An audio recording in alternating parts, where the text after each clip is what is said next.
The problem is in the God of Islam.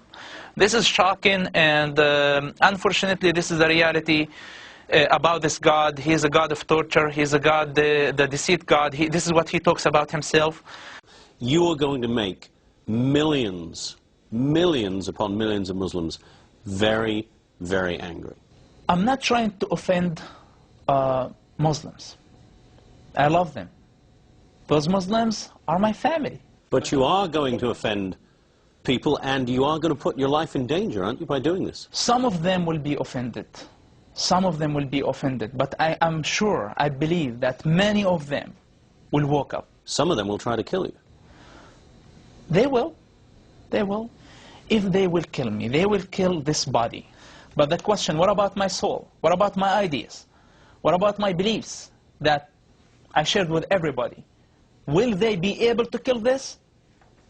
I don't think so. These comments are coming from a man who is not just any Palestinian, but the son of Sheikh Hassan Youssef, one of the founders of Hamas. Mossab Hassan is also a young man who himself, until just a few years ago, was president of the Islamic Youth Movement. And his denunciations of Islam are harsh and startling. Every Muslim who read the Quran, if they allow themselves to listen to this Quran and believe in the same time that this is from God, I think they are sick and they need help. I believe that Islam is collapsing already. Because it's collapsing? It is collapsing. It looks from the outside, it's growing, but from the inside, it's completely collapsing. It's not giving answers to the people. It's not improving their lives. It's not helping them at all. Within 10 years, that's it. Islam is going to be over. Hamas start to get suspicious about everybody, about themselves, about their wives, about their children, about everybody. If they torture, you're not allowed to say anything. If they kill people, you're not allowed to say anything. If they teach you something wrong... They torture and they kill people in the jail? They tortured and they killed people. Their own people? Their own people. Like put needles under their fingernails. They put needles under the fingernails? Needles under their fingernails. Hamas leaders that we see them on the TVs now, okay? And big leaders were responsible for torturing their own members. In studying the Quran, Mossab Hassan found what he calls thousands of inconsistencies. What Muslim sheikhs or religious people do, that they focus on only one part of Islam. Which part do they focus on? The part that they need for that time. If it's a war zone, if it's wartime, they're talking about jihad. They bring the verses that, so it's like very political religion. And this way, I discovered that Islam is the most bipolar religion on earth, that you can find whatever you want. So the Quran contradicts itself? In so many ways. Within days of us broadcasting that interview, it spread across the internet like wildfire.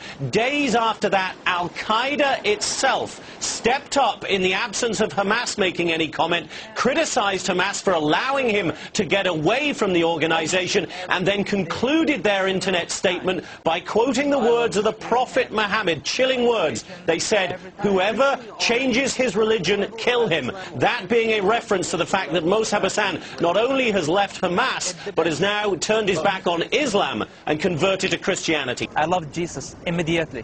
Why? Love your enemy. That was the one that moved me from like deep and changed my life forever. I've been suffering for a long time. It's like my medicine became. It's not a drug. It's not it's not like Quran.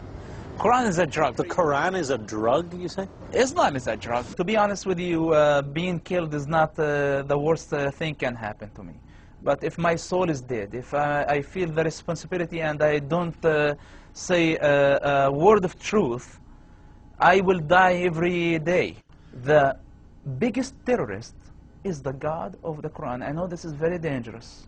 And I know this is this will offend many people, but my goal not to offend them. What I'm saying, that the biggest terrorist is Allah of the Quran, the God of the Quran, the God of Islam. Since Yusuf's book was published, his father, Sheikh Hassan Yusuf, has publicly disowned his son. I want to ask you, of course, to pray for me and pray for my family. They were under lots of pressure. The last time I talked to my dad, he told me, I asked him to disown me, because I know how difficult this is for them. And he told me this is not an option. I know their hearts. They're good people. But unfortunately, their God doesn't have a minimum amount of humanity. He unskinned their humanity. He wants them to be beasts. Our problem is with their God. Our problem is with their ideology. Please to understand the difference between Islam and Muslims. Please, Muslims are wonderful people. The worst criminal terrorist Muslim has moralities, responsibilities, logics than the God of the Quran. And what I see that governments are hunting the street drug dealers when they are trying to catch somebody like Bin Laden. How old Bin Laden is?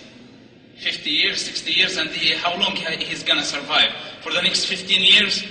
We have a problem with a gangster has been for the last 1400 years, and he will be there for the next 500 years if nobody will stop him. And our war is with him. My war is with him. My God's war is with him. If Jesus Christ was here now, right now, and you ask him a question, what do you think about the God of the Quran and the God of Islam? What his answer will be. But I'm telling you, the problem is much bigger than Hamas. The problem is in the God of Islam. This is shocking, and unfortunately, this is the reality about this God. He is a God of torture. He is a God, the deceit God. This is what he talks about himself. Islam as a religion in general is a lie wrapped with some facts and truths, and I'm talking this with the authority of somebody who understands exactly what Islam is all about. And it's the biggest lie in history, in my opinion. And this is the biggest danger, that a quarter of population of Earth believe that this is a religion from God. They are wonderful people. You know, here in Canada, our Muslim population is the same as any other religion. So, you know, those are very inflammatory words about. I know you've converted to Christianity, but that's pretty inflammatory. Yeah. Yes. This is a good point, and what I'm trying to tell you here, that your problem, my problem, the world's problem is not with Muslims. And Muslims, the majority of Muslims are great and wonderful people. They are my people. I know their pain, I know their sufferings, and I know their hearts. When you go to the Middle East, when you go to any Muslim community, you see their passion, you see their hospitality, and you get confused, even more confused. You say sometimes, those Muslims are better than many Christians. And we are not in a position to compare people. We are comparing ideologies. And I'm telling you that the minimum Muslim, the most criminal Muslim or terrorist has a minimum of morality, responsibility, logics more than his God. If you read the Quran, if you allow yourself to understand what the Quran is all about, you're going to figure this out yourself. Go to the Quran, Surah 9, verse 5, and you will find what the God of Quran is asking Muslims to do against everybody. Now, it's not Muslims' fault that they were born in that culture. It's not their fault that they were born as Muslims. But what we're telling them, understand your religion before you are offended. Those are realities about their religion, and they need to recognize that. Your father is the leader of Hamas in the West Bank. Didn't you feel that you are betraying your family, betraying his confidence, betraying the idea he dedicated his life to? How did I betray him? By saving his life, for example? I'm not doing him a favor. This is my dad. I know I rather to die and he doesn't get hurt. I look like a traitor because I am doing what my people need, not what my people want. You decided at some point to leave Islam altogether, and you converted to Christianity, right? Yes, I converted to Christianity. I am a Jesus Christ follower, and let me tell you something. I am not a pro-Israeli and I'm not very fascinated by the work of the Israeli government of killing Gaza children or assassinating leaders and even terrorist leaders. It's very obvious that they're going to try and kill you till the rest of your days, and still here you are in Israeli television without disguise, without fear, and I ask myself whether this is courage or total craziness. Look, you are afraid when you do something wrong. When you don't do something wrong, when you believe in what you're doing, you're not afraid. Masoud Youssef, in behalf of myself and many, many Israelis, thank you very much, and thank you for this interview. Thank you. Musab is well aware that by speaking out, he could effectively be signing his own death warrant. But he shows no fear. They gotta kill my ideas first, which is like, that's it. They're already out. So how are they gonna kill my idea? How are they gonna kill my opinions that I have?